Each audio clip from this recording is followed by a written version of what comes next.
JEE mains का एक question little bit लेंदी सा लग रहा है बट है बड़ा इजी क्वेश्चन। देखिए, क्वेश्चन को सबसे पहले हम डिकोड कर लेते हैं, पढ़ लेते हैं। एग्जामिनेशन ऑफ मैथमेटिक्स पेपर में 20 क्वेश्चन थे, इक्वल मार्क्स के, है ना। और ये पेपर 3 सेक्शन में डिवाइडेड था, ए, बी और सी। Student is required to attempt 15 questions asking at least taking at least 4 question from each section. एक स्टूडेंट को टोटल कितने क्वेश्चन अटेम्प्ट करने थे? 15। But at least 4 question each section से उसे सिलेक्ट करने थे। और ईच सेक्शन में कितने क्वेश्चन थे? 8, 6 और 6। और एटलीस्ट उसको 4 4 4 सिलेक्ट करने थे, एटलीस्ट। तो देखिए, 4 क्वेश्चन तो पक्के हैं, यानी कि 15 क्वेश्चन चाहिए थे। 12 तो उसके पास पक्के हैं, उसने सिलेक्ट करेगा ही करेगा। अब 3 क्वेश्चन की उसके पास चॉइस है ना। 3 क्वेश्चन वो चॉइस बना सकता है कि 3 क्वेश्चन यहां से चूज करें, यहां से करें, यहां से करें, या इन दोनों से करें, या तीनों से करें। उसके पास चॉइस है। अब 3 क्वेश्चन को हम 3 क्वेश्चन की मेरे पास चॉइस है, मैं किसी भी सेक्शन से कर सकता हूँ, है ना। कोई भी कॉम्बिनेशन है मेरे पास, तो मैं क्या कर सकता हूँ? 1 1 1। एक ए से किया, एक बी से किया, एक सी से किया। दूसरा मेरे पास तरीका क्या हो सकता है? दूसरा तरीका हो सकता है कि मैंने तीनों सेक्शन में से एक एक क्वेश्चन उठा लिया। या फिर मैंने क्या किया, किसी किसी क्या फर्स्ट सेक्शन से 3 क्वेश्चन उठा लिए, बाकी दो से कोई भी क्वेश्चन नहीं उठाए। इसके अलावा मेरे पास क्या ऑप्शन हो सकता था? इसके अलावा ऑप्शन हो सकता था कि 2 यहां से उठा लिए, 1 यहां से और 0 यहां से। अब आप बोलेंगे कि हो सकता है कि 1 यहां से, 0 यहां से, तो एक ही बात है, इन दोनों को मैं क्या कर लूंगा, परम्यूट करवा लूंगा। या फिर देखिए, दूसरी बात है, मैंने 3 केसेस कौन कौन से बनाए कि तीनों जगह से एक एक लिया, एक जगह से 3 लिया, बाकी 2 जगह से 0 लिया, और एक जगह से 2 लिया, एक जगह से 1 लिया, और एक जगह से कुछ भी नहीं लिया। तो इस केस में इसको मैं वैसे 3 फैक्टोरियल तरीके से डिस्ट्रीब्यूट कर सकता हूँ, है ना। तो अब देखिए हम कैसे कैसे यहाँ पर अब डिस्ट्रीब्यूशन करने वाले हैं। ध्यान से देखिएगा कि एक जगह से 2, एक जगह से 1, एक जगह से 0। यहाँ पे मैं ये नहीं बोल रहा हूँ ए से मैंने 2 लिए और बी से 1 लिया और सी से 0 लिया। मैं पॉसिबिलिटी बता रहा हूँ कि 3 question, A plus B plus C equal to 3 करना है मुझे। तो मैं क्या कर सकता हूँ, 1 + 1 + 1 कर सकता हूँ, 2 + 1 + 0 कर सकता हूँ, और 3 + 0 + 0 कर सकता हूँ। इसके अलावा मेरे पास कोई पॉसिबिलिटी नहीं है। ठीक है, ये मैंने बना ली पॉसिबिलिटी। अब देखिए, कि अगर तीनों जगह से 1 1 क्वेश्चन लिया, तो हर जगह से मेरे पास क्या क्या हो गया, 5 5 क्वेश्चन।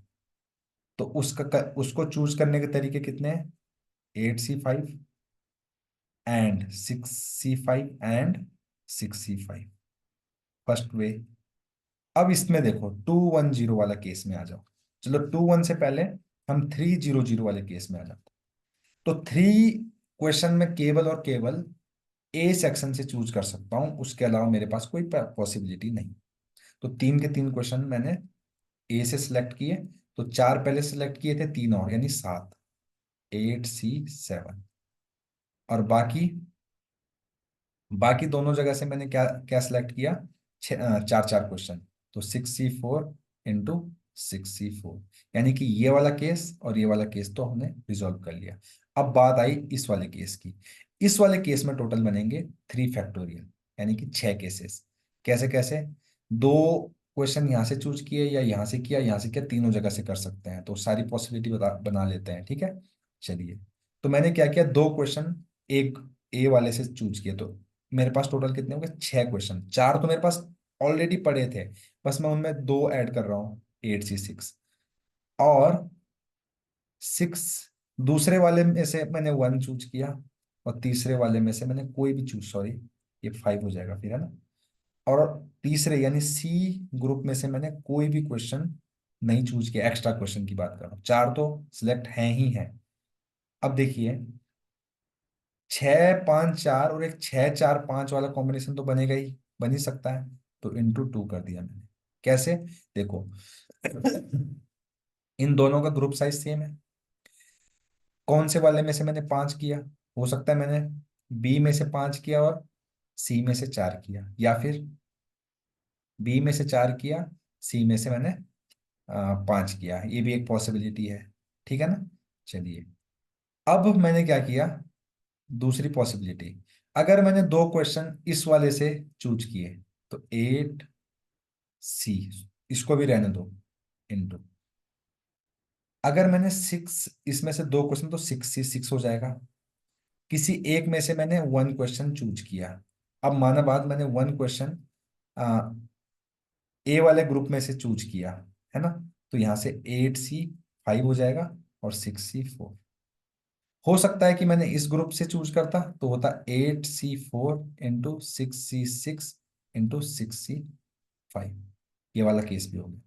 अगर मैंने थर्ड वाले से, थर्ड वाले में से दो क्वेश्चन चूज किए, तो अब मेरे पास चार पहले से थे, दो और हो गए, तो यानी कि 6 सी 6 तो हो गया। अब मैं जो बाकी बचा वन क्वेश्चन, या तो ए से चूज करूंगा या तो बी से चूज करूंगा। तो अगर मैंने ए से चूज किया, तो 8 सी 5 हो जाएगा इंटू 6 सी 4 प्लस, और अगर मैंने उस क्वेश्चन को बी ग्रुप से चूज किया, तो 6 सी 5 हो जाएगा इंटू 6 सी 6। अब देखिए, ध्यान से देखिए, ये वाला और ये वाला एक ही है, तो इसको मैं यहां से हटा के इंटू टू कर देता हूँ। और ये वाला और ये वाला सेम ही है, ध्यान से देखिए, तो यहाँ पर भी मैं क्या कर देता हूँ, इंटू टू कर देता हूँ, ताकि मेरी कैलकुलेशन क्या हो जाए, थोड़ा इजी हो जाएगी। ठीक है ना?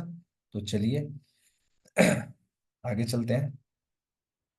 इसको मैं इरेज कर देता हूँ, है ना? अब इसको हम सॉल्व करने की तरफ बढ़ते हैं। अब जब हम इसको सॉल्व करेंगे, ठीक है, इसको इसको अब देखिए, इन सब में टू टू टू है, तो टू को कॉमन ले लेना, है ना? 8 सी 6 इंटू 6 सी 5 इंटू 6 सी 4, 8 सी 5 इंटू, अभी 6 सी 6 का वैल्यू 1 होता है, आपको पता है, इंटू 6 सी 4 कर देना। 6 सी 6 भी क्या होता है, 1 होता है, तो 8 सी 4 इंटू 6 सी 5 कर देना। ठीक है, ध्यान से देखिएगा, बाकी इनको ऐड कर देना। जब इन सबको आप ऐड कर दोगे, तो आपके पास जो आंसर आएगा, वो आएगा 11376। क्योंकि एनसीआर का फॉर्मूला आपको पता होगा और वो सॉल्व करना आता होगा, है ना? मैं ये एज्यूम करके चल रहा हूँ। तो जब इन सबको आप सॉल्व करके ऐड करोगे, तो आंसर आएगा 11,376। तो कॉन्सेप्ट मैंने आपको अच्छी तरीके से समझा दिया, कैसे सॉल्व करना है। बाकी कैलकुलेशन आपके एंड पे है ना? तो आप इसको सॉल्व कीजिएगा, आंसर यही आएगा। अगर कोई प्रॉब्लम होगी, तो आप कमेंट सेक्शन में कमेंट लिखिएगा, मैं आपके क्वेश्चन का आंसर करूँगा। तो अगर आपको सॉल्यूशन अच्छा लगे, तो प्लीज़ चैनल को लाइक शेयर और सब्सक्राइब करना बिल्कुल ना भूलें। Thank you very much.